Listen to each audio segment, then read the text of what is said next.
saya Setia Ardiana, mahasiswi peternakan Universitas Riau semester 4 kelas C. Di video ini saya akan menjelaskan materi tentang manajemen pembibitan sapi potong sebagai tugas praktikum mata kuliah manajemen pembibitan ternak. Baiklah, mari kita simak video ini. Pertama, yang akan saya jelaskan adalah tentang usaha pembibitan sapi potong. Usaha pembibitan sapi potong ada 3. Yang pertama, ada usaha pembibitan, yaitu usaha pemeliharaan sapi potong yang bertujuan untuk produksi daging dan bibit ternak. Yang kedua, ada usaha pembesaran, yaitu usaha pemeliharaan sapi potong dengan tujuan pembesaran pedet sehingga dapat dijadikan sebagai ternak bibit baik jantan maupun betina, dan dijadikan sebagai pasokan ternak dalam usaha penggemukan. Yang ketiga, ada usaha penggemukan, yaitu suatu usaha pemeliharaan sapi potong dengan tujuan utama untuk menghasilkan ternak siap potong, yaitu ternak yang akan mensuplai kebutuhan daging masyarakat. Pada gambar ini dapat dilihat pada step 1 ini merupakan usaha pembibitan, yang step kedua adalah usaha pembesaran, dan step ketiga adalah usaha penggemukan. Yang selanjutnya adalah keberhasilan program pembibitan ditentukan oleh 2 aspek. Aspek pertama adalah aspek produksi yang meliputi 1. Pertambahan bobot badan pra dan pasca sapi. Yang kedua adalah bobot badan yang dicapai pada umur 1 tahun. Yang ketiga, konsumsi pakan yang baik. Yang keempat, nilai konversi pakan yang rendah. Yang kelima, persentase karkas yang tinggi. Yang keenam, persentase daging yang tinggi. Dan yang terakhir adalah kualitas daging yang dihasilkan. Aspek kedua adalah aspek reproduksi yang meliputi 1. Jarak beranak kalving interval berkisar antara 12-14 bulan. Yang kedua, persentase panen anak setelah sapi yang tinggi. Yang ketiga, mortalitas pedet yang rendah.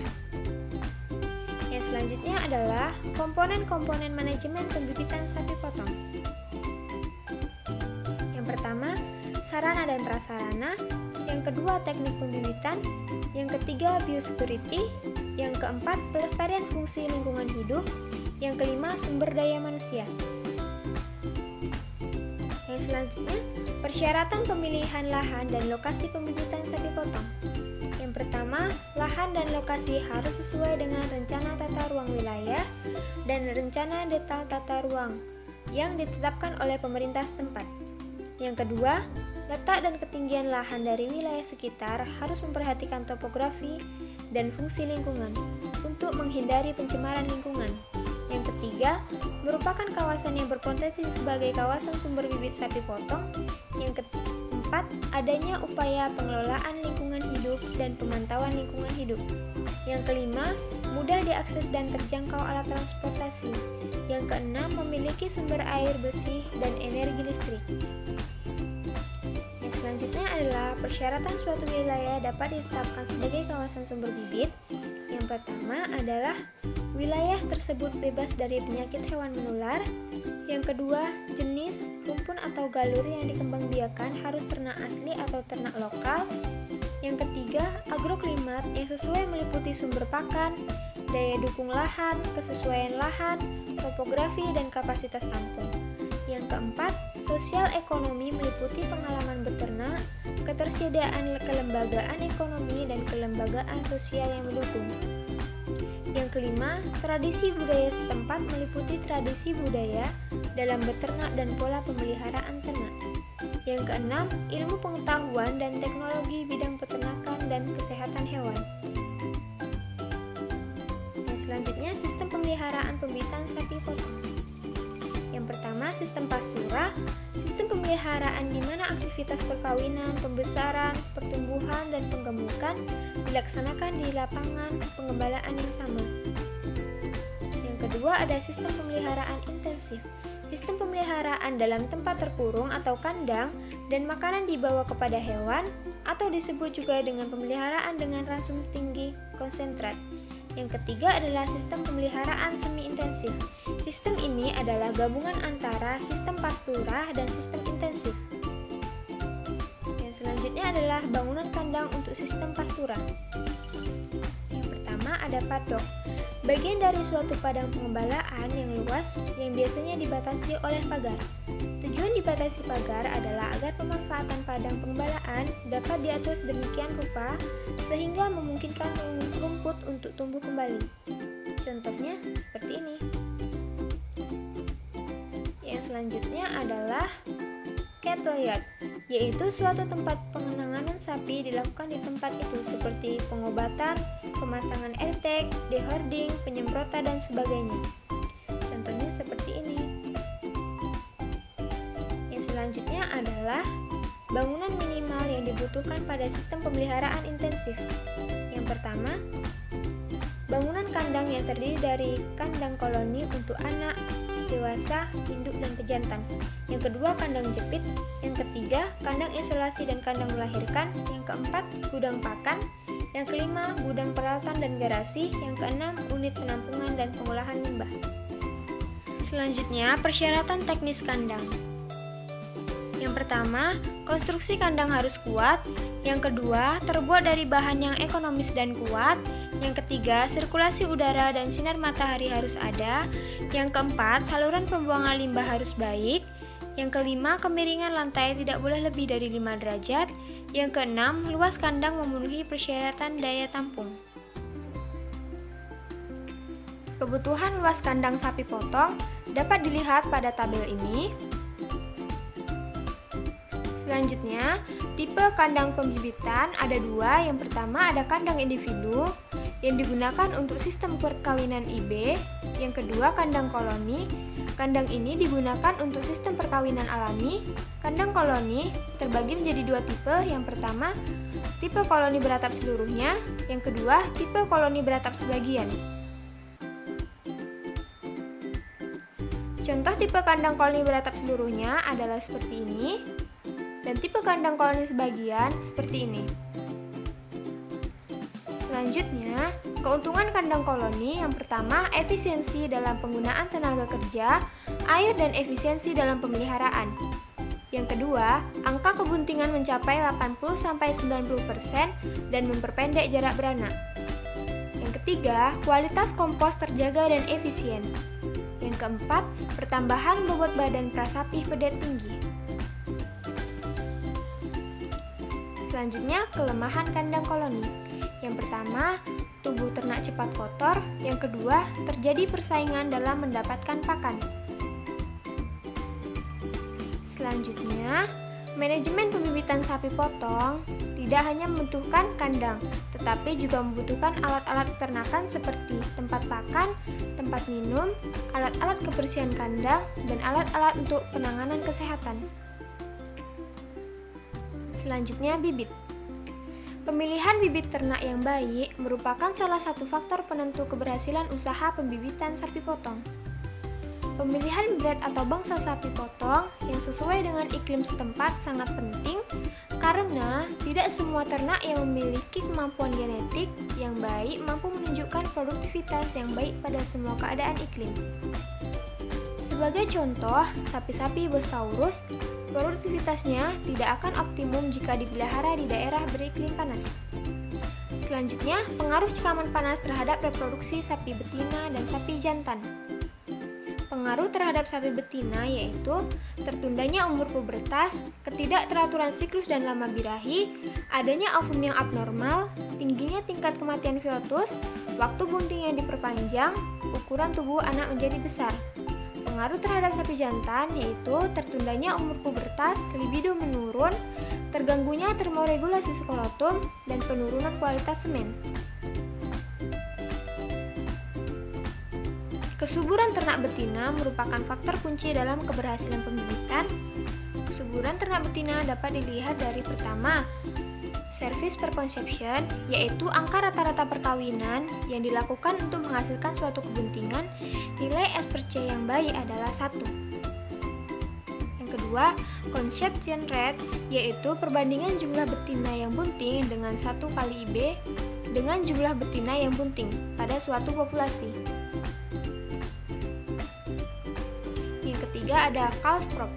Yang pertama, jumlah anak yang dilahirkan dibandingkan dengan jumlah induk yang dikawinkan per tahun. Yang kedua, jumlah anak yang siap untuk dipasarkan atau yang telah diberi cap dibanding dengan jumlah induk yang dikawinkan per tahun. Yang ketiga, jumlah anak yang mencapai umur sapi dibandingkan dengan jumlah induk yang dikawinkan per tahun. Selanjutnya, calving interval adalah nilai rataan dari jarak di antara dua kelahiran yang berdekatan, misalnya jarak beranak antara kelahiran anak pertama dan anak kedua dan ketiga, dan seterusnya, yang selanjutnya dihitung nilai rataannya. Selanjutnya adalah kelemahan dan kelebihan dari ternak lokal, ternak impor, dan ternak silangan. Kelebihan ternak lokal, yang pertama, dapat beradaptasi dengan lingkungan setempat dan lebih tahan terhadap penyakit. Yang kedua, reproduksinya bagus. Yang ketiga, efisien dalam pemanfaatan pakan yang dimakan dan tidak boros pakan. Yang keempat, dapat dipelihara dengan metode ekstensif dengan pemanfaatan SDA yang ada, menghasilkan hasil ternak organik. Yang kelima, struktur daging kenyal cocok dengan metode masakan kuliner Nusantara. Kelemahan ternak lokal. Yang pertama, ukuran tubuh relatif kecil dan tidak seragam. Yang kedua, ketersediaan bibit ternak tidak selalu ada. Yang ketiga, peningkatan pertumbuhan populasi yang masih rendah. Yang keempat, harga bakalan atau bibit lebih variatif tergantung negosiasi. Yang kelima, ADG rendah kurang 1 kg per hari. Selanjutnya, kelebihan ternak impor. Yang pertama, bobot badan besar. Yang kedua, ADG tinggi besar dari 1 sampai 1,5 kg. Yang ketiga, kualitas daging baik. Yang keempat, konversi relatif pakan tinggi. Yang kelima, kualitas marbling baik. Selanjutnya, kelemahan ternak impor. Yang pertama, reproduksi rendah. Yang kedua, tidak atau kurang adaptif dengan lingkungan setempat. Yang ketiga, harga jual di pasar ternak tradisional relatif rendah. Yang keempat, persentase karkas rendah. Yang kelima, rekomendasi pemeliharaan secara intensif. Selanjutnya, kelebihan ternak silangan. Yang pertama, bobot badan lebih besar dari ternak lokal. Yang kedua, ADG lebih tinggi dari breed sapi lokal. Yang ketiga, adaptasi lebih baik daripada ternak impor. Yang keempat, kualitas daging yang dihasilkan lebih baik dari ternak lokal. Yang kelima, konversi pakan relatif tinggi. Kelemahan ternak silangan. Yang pertama, reproduksi sering terganggu, calving interval lebih panjang, beberapa jenis hasil silangan ada yang interval. Yang kedua, butuh pakan yang berkualitas dan memenuhi standar. Yang ketiga, sulitnya penyediaan ternak bibit secara kontinu. Yang keempat, bisa mengakibatkan terjadinya distokia. Selanjutnya ada SNI semen beku sapi potong untuk IB. Yang pertama, persyaratan umumnya berasal dari pejantan unggul. Yang kedua, berasal dari semen segar dengan motilitas besar dari 70%. Persyaratan khususnya, yang pertama, motilitas spermatozoa setelah towing besar dari 40%, gerakan individu besar dari 2. Yang ketiga, jumlah sel spermatozoa lebih dari 25 juta per dosis. Seleksi. Yang pertama, seleksi sapi induk. Memiliki reproduksi yang baik dalam 12-14 bulan, memiliki 1 ekor anak, melahirkan anak tidak cacat, bobot sapi anak yang dilahirkan di atas rata-rata kelompoknya. Yang kedua, seleksi calon pejantan, memiliki bobot sapi, bobot umur 365 hari di atas rata-rata kelompoknya, memiliki pertambahan bobot badan umur 2 tahun di atas rata-rata kelompoknya, libido dan kualitas sperma baik, penampilan fenotip sesuai dengan rumpunya. Yang ketiga, seleksi calon induk. Bobot sapi dan bobot umur 365 di atas rata-rata kelompoknya, penampilan fenotip sesuai dengan rumpunya, memiliki reproduksi yang baik, dapat benting dalam 1-2 kali IB.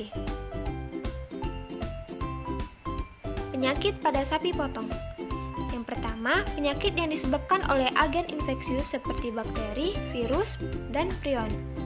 Contohnya seperti skabies, cacingan, antraks, penyakit surah, dan jembrana. Penyakit yang kedua, penyakit yang disebabkan oleh kurang tepatnya manajemen pemeliharaan kebersihan kandang dan pakan. Contohnya diare, keracunan pakan, dan kembung atau bloat. Langkah-langkah pencegahan penyakit pada pembibitan sapi potong yang pertama, melakukan vaksinasi dan pengujian terhadap penyakit menular tertentu. Yang kedua, melaporkan kejadian kasus penyakit atau kematian mendadak kepada instansi terkait. Yang ketiga, pemotongan kuku. Yang keempat, pemberian obat cacing 3 kali setahun. Yang kelima, pakan tidak mengandung bahan pakan berupa darah, daging, atau tulang. Itulah tadi video